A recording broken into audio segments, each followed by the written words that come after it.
Welcome to That's Good Broncos. I am Brandon. It's only week 2, and yeah, you should be a little concerned that I already look like this. Perna.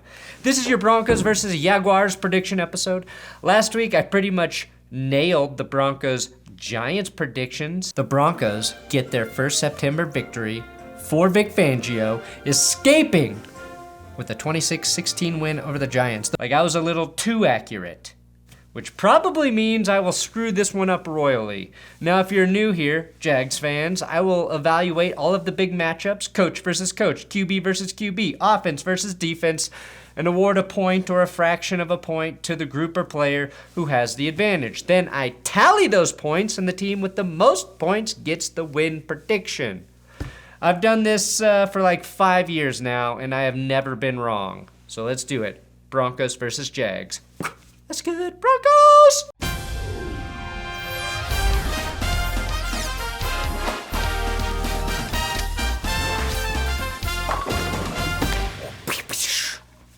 For weekly Broncos podcasts, predictions, game recaps, subscribe to That's Good Broncos.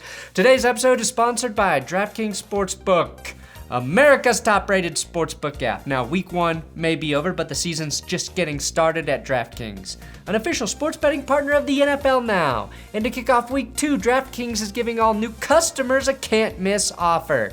Bet just $1 on any football game this week and receive $200 in free bets instantly, no matter what. And you know, DraftKings safe, secure, reliable, making it easy to deposit and withdraw your funds at your convenience. So use code DNVR when you sign up at DraftKings. That is DNVR to take advantage of all of DraftKings offers. And yeah, DNVR, that code, that's gonna get you those $200 in free bets when you place a $1 bet on any football game this weekend. You gotta be 21 or older, Colorado only, new customers only, restrictions apply. See DraftKings.com/sportsbook for details. Gambling problem? Call 1-800-522-4700.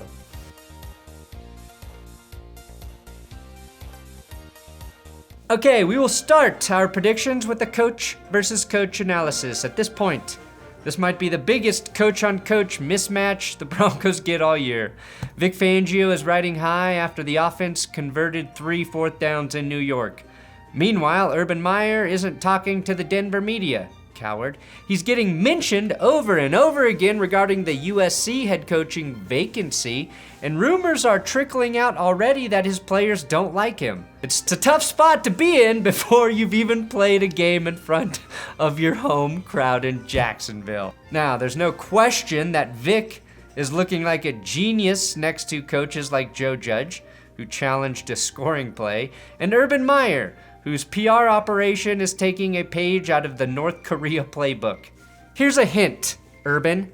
Transparency is good if there's nothing to hide. Not talking to the media just exacerbates the idea that Urban bit off a little bit more than he can chew and wants out of the NFL. As for issues on the field, there were a few big concerns for Meyer. I think he put his rookie quarterback in a bad position. Lawrence dropped back like 52 times and only handed the ball off 15 times, despite the Jags picking up 5 yards per carry. I don't care if you're way down, you still have to protect your quarterback by sprinkling in more run plays. Meyer even said it himself, saying after the game that we're throwing 51 passes. That's not where we've got to be. No one is forcing you to throw the ball 78% of the time, Urban. That's literally your call. Meanwhile, the Broncos were committed to a more balanced approach last week, even when the run game wasn't producing. So credit Vic Fangio for that, and Vic Fangio gets the point. Broncos offense versus Jaguars defense. Now, we're all happy about what the Broncos did to the Giants on opening weekend. Embarrassing them at home and making sure Peter Schrager never uses 9/11 as an X factor in a game ever again. Now, there are, however, 2 things I need to see the Denver offense do better against an even worse Jaguars defense. First, the Broncos have to run the ball more effectively early. Jacksonville allowed the Texans to force feed 160 rushing yards down their gullets. Sure, Houston rushed it 41 times, but the Broncos will look so much more lethal on offense if they run the ball well in the first half. Without that 70-yard touchdown run by Melvin Gordon, the run game would be the biggest area of critique in my opinion after week 1. Next, the Jags secondary averaged 115.5 passer rating against Tyrod Taylor and the land of misfit toys. Teddy had a 115.7 rating against a much better defense on Sunday, so I want to see Teddy top that. But more importantly, I want to see more explosive plays from the Broncos receivers. For me to buy into the legitimacy of this offense, they need to be in fewer 4th and Fangio situations, trademark Brendan Perna. Some of those short crossing routes need to break off for big gains, and KJ Hamler needs to become that reliable deep threat, and he is working hard to correct that. The Jags defense gave up a 52-yard pass play last week. The longest pass play the Giants allowed to the Broncos was just 25 yards. That was 6th best week 1. If there's a mismatch, it's the Broncos ball catchers facing who I will call the worst secondary on earth. Now, CJ Henderson wasn't horrible in coverage, but he still misses too many tackles. Shaquille Griffin, he's okay, but their depth is weak and they are outmatched in terms of skill. Brandon Cooks torched them for 132 yards last week. Cooks is the only notable receiver the Texans have. Pharaoh Brown, Danny Amendola, Chris Conley. Come on! We've got Noah Fant, Albert O, KJ Hamler, Cortland Sutton, and my key catcher for the day, Tim Patrick, and I think they're gonna eat him alive. Jaguars defense, they had just 1 sack. If they put up a fight, I think it will be because of their pass rush. They did have an impressive 24 pressures last week, which compared to the Broncos' 13 is much better. Now here's where I'm going to point out a flaw on Pro Football Focus, and there are many. The Jags received the 2nd worst overall pass rushing grade, but were credited with 24 QB pressures. The Raiders, who received the best pass rush grade overall, had just 28 pressures. The Steelers had 30, and the same number of sacks as the Raiders, but got a worse grade, which doesn't make sense. Anyway, edge rusher Josh Allen would be the player I'd game plan if I were the Broncos DC. That said, Broncos offense, full point advantage. And we've got the Broncos defense versus the Jaguars offense. The run defense for the Denver Broncos appears to be very stout. They were tied with the Saints at 2nd best in terms of longest rush given up at 8 yards. Saquon Barkley's big return netted just 26 ground yards. And that long 8-yard run, I believe, belonged to Daniel Jones, who I think fumbled on that same play. As much as I love the Jags' underrated hero from 2020, James Robinson, I don't see Jacksonville being able to ground and pound this Denver D. Also, why the fuck do you give Carlos Hyde more carries than Robinson? If that trend continues, Urban Meyer should be forced to smoke meth with the Florida man every week, because at least then he'd have an excuse for being a fucking idiot. That said, Jacksonville won't be running against this Denver defensive front, so why even try?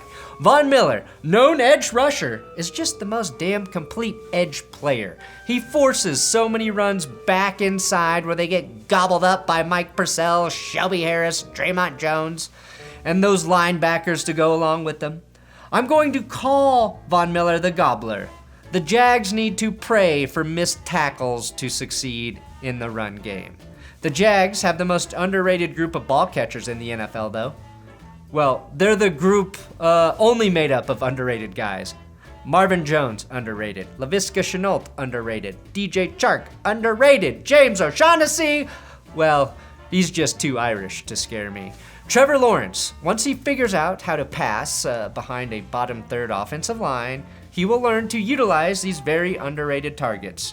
Assuming they don't get down 27-7 in the first half again, I think Urban Meyer's biggest adjustment will be calling a more balanced offensive attack. Again, 51 pass attempts for Trevor Lawrence week 1. A greater recipe for failure than spaghetti with ketchup on it. You sick bastard, Patrick Mahomes, I know that sounds good to you. I do expect Trevor Lawrence to go after Patrick Surtain, as he will be playing outside in place of the injured Ronald Darby. I also think Surtain will look better, being on the field more, getting rhythm than his 15 snaps allowed. He will be targeted, not just because he's a rookie, but because Darby was targeted a lot. That's going to happen when you got Bryce Callahan and Kyle Fuller locking dudes down. So, full point advantage for the Broncos here. Steady Teddy. Teddy Two Gloves. Teddy Tripod. Teddy bearing the weight of all of Colorado on his shoulders. However you spin it, Teddy was terrific week 1 and would have been even more talked about if that bomb to KJ Hamler hit. The one question I have is, can Teddy play even better? Or should we expect what we saw last week to sort of be the ceiling?